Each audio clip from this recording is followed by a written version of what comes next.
Fatima, we're hearing worrying reports tonight that the Russian military is transporting blood and other medical supplies down to some of its forces on the Ukrainian border. Now, military experts say that doesn't mean they're going to invade, but what it does mean is that they can invade because they can deal with casualties, which before they couldn't.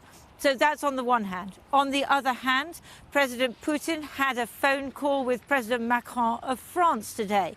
And according to the Elysee Palace, President Putin was clear that he didn't want this situation to escalate any further, and he was studying American diplomatic proposals.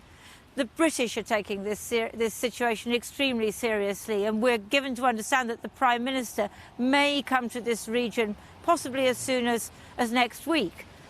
Now, I've spent more than an hour at a press conference with the Ukrainian President, Volodymyr Zelenskiy. He's quite an engaging character. You may remember that he used to be an actor, a comedian, and he even referenced that film, Don't Look Up, that so many people have been watching on Netflix, about a president who ignores the fact that a meteor is about to hit the Earth. His point was, I'm not ignoring the danger, but he's very worried that all this war talk in Western capitals may make everything worse. And what we've got at the moment is NATO countries, especially the US, talking about building up forces, sending more of their troops to countries on the border with Russia. He's really worried that that is equivalent to poking the Russian bear. And of course, this country lives under that looming and very menacing Russian bear. The Ukrainian Defense Ministry put out pictures today to show they can defend their country, even as their president criticized the White House for talking up the possibility of war. That's part of the danger, he said, created by the build-up of Russian forces. Навіщо така кількість військових? Навіщо проводити так часто навчання?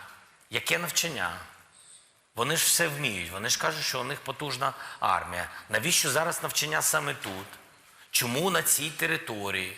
Чому на цих кордонах? Ви ж розумієте, що це ризики, що всі реагують. Це дійсно небезпечно.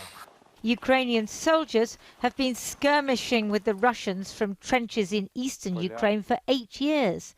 Hence President Zelenskyy's frustration with a US administration which behaves as if the Russian threat was something new.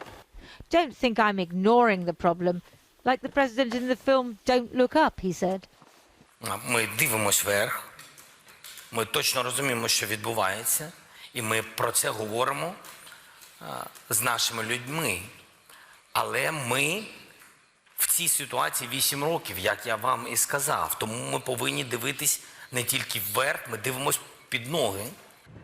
The Russians fired another barrage of pictures today, showing armoured trucks on their way to Belarus. It's not just Ukraine that feels threatened now, but also NATO countries. So why wait to impose sanctions? Так, як всі говорять, що завтра війна, вона буде повномасштабна, навіщо нам санкції потім? Тож, йдеться мова про санкції точно не для нашої держави. Це говорить про стримання повномасштабної агресії у бік країн Європейського Союзу. And would more sanctions on Russia work? Mr. President, you have thanked the British government for providing some anti-tank weapons. But what about the fact that London is a centre for the laundering of Russian money? Are you concerned that that will undermine any sanctions? And what do you want the British government to do about that?